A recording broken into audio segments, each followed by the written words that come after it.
Is the funeral over? Hurry back home. Today is Eliza's birthday party, so get ready, my beloved daughter. Shell had passed away only at the age of 5. This was said to me by my mother-in-law, Laurie, on the day of my final farewell to Shelley. She didn't attend her own granddaughter's funeral, and instead asked me to come back for her sister-in-law Eliza's birthday party. I wondered if she had lost her mind.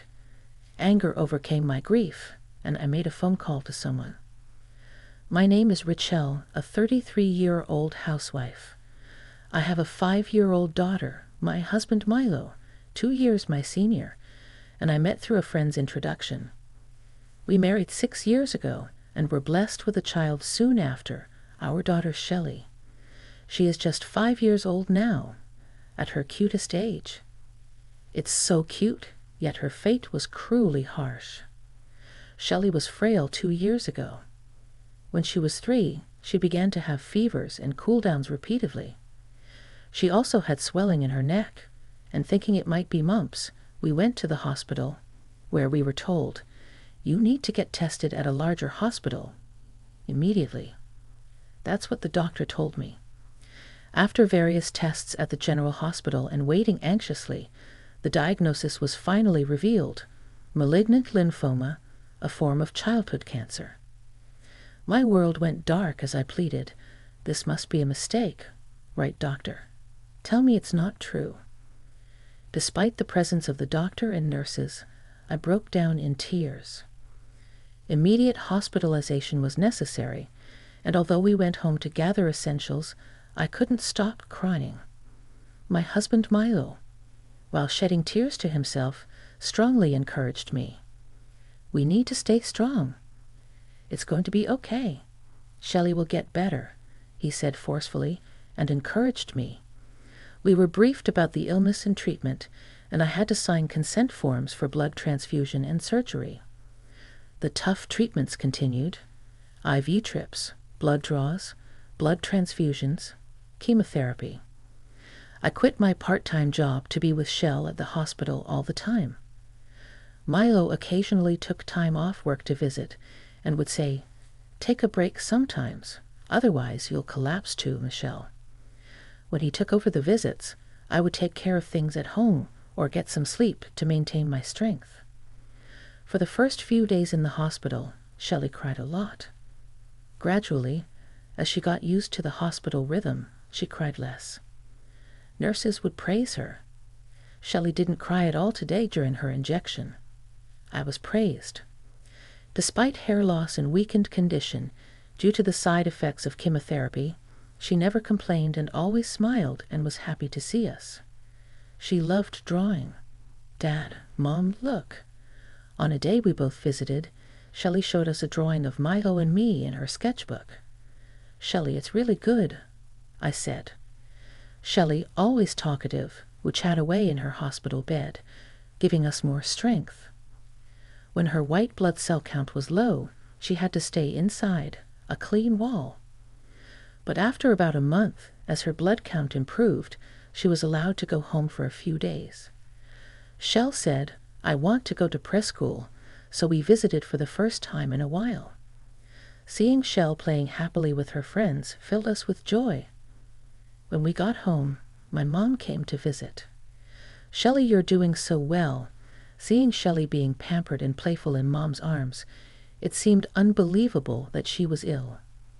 "Mom, it smells like home." Shelley was smelling the scent of a towel blanket that had been drying at home for a few days. She was energetic, but then, "Mom, my head hurts." Shelley looked vacant and complained. "Let me see. Oh, you have a bit of a fever. Wait here. I'll make some soup."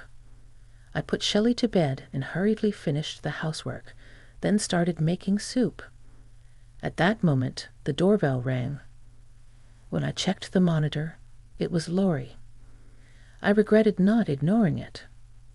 "Laurie, what brings you here?" Do I need a reason to visit my son's house?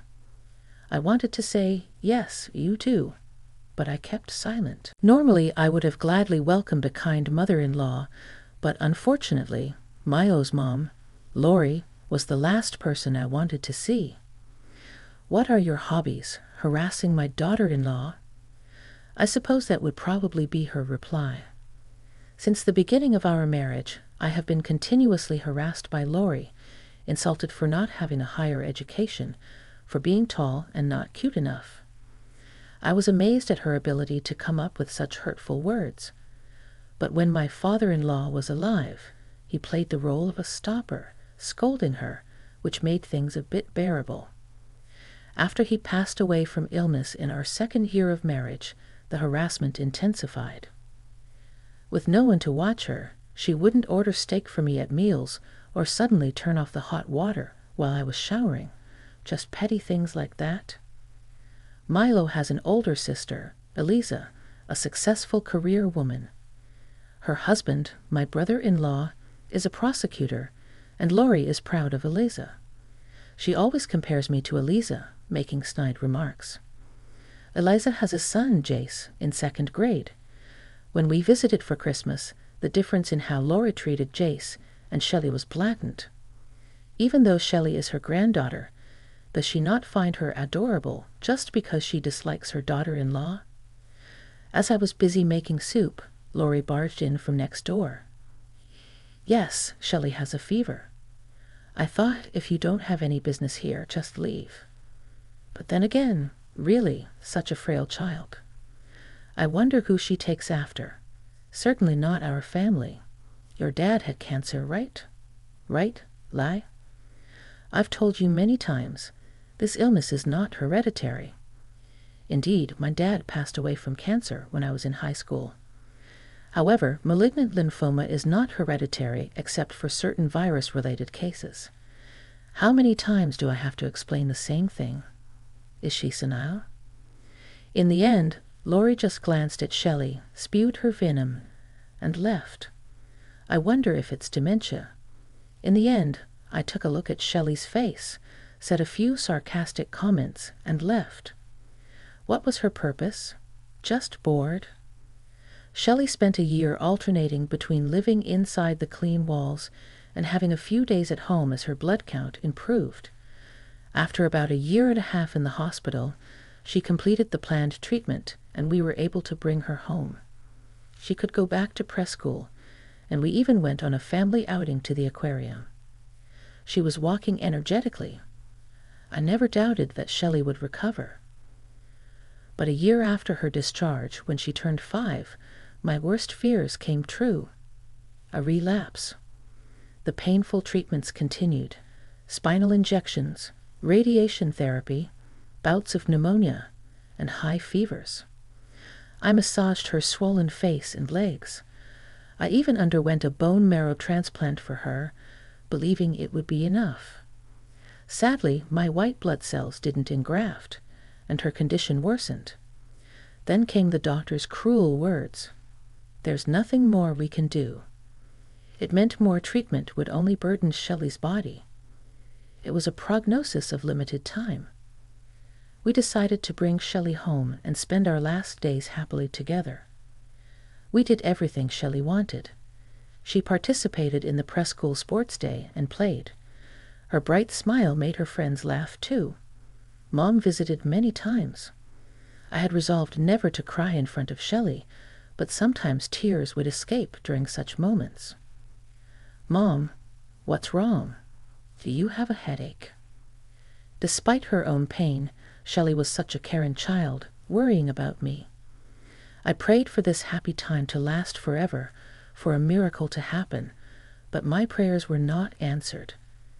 Though she looked healthy, I had to admit that her blood test results were definitely getting worse. Her condition was steadily progressing, and she could no longer walk. But we believed her 6th birthday was just around the corner. We were certain she would make it to that day. However, Shelley's condition rapidly deteriorated. She began to have difficulty breathing. "Please be prepared," the doctor said. I had decided not to cry, but I couldn't help it. In my dazed state of mind, I told Shelley, "I love you," and Shelley replied, "I love you too." Despite the difficulty in speaking, she mustered her strength to say her last words, As she became critical around 4 a.m. at dawn, desperate resuscitation efforts were made by the doctor. Shelley and we kept calling out as we had requested. Milo and I took turns holding her in our arms, wanting her to fall asleep there for the last time. Shelley fought hard, but she passed away. Shelley, respond. Open your eyes. The warmth of her hand I was holding quickly turned cold. I had no time to grieve as I was immediately caught up in funeral arrangements and preparations. It felt like I would lose my mind if I didn't keep busy. Arriving at the funeral home, "You're not coming to my words," she replied. "The living are more important than the dead. Eliza is coming back from abroad. It's her birthday today. You need to pick up the cake. I felt dizzy enough with your nonsense. I struggled to contain my anger. At least bring a present later. You better come, or I won't forgive you." As if you're the one to forgive, I blocked Laurie's number and reached out to someone. Many people attended the funeral, coming to say their final goodbyes. Doctors from the hospital, press school friends, my friends, everyone cried for Shelley, which was heartwarming. We filled her coffin with her favorite sunflowers, and her friends placed letters inside. Milo did an admirable job as a representative of the bereaved family. Hours later, Milo and I stood in front of his parents' house. "Milo, help," Laurie pleaded as we entered. We ignored her and went into the living room. Eliza's family and a few relatives had gathered, and they were all glaring at Laurie. Eliza was the first to speak to us. "I'm so sorry, Rel. We had no idea today was Shelley's funeral." After blocking Laurie's call, I had phoned sister-in-law Eliza.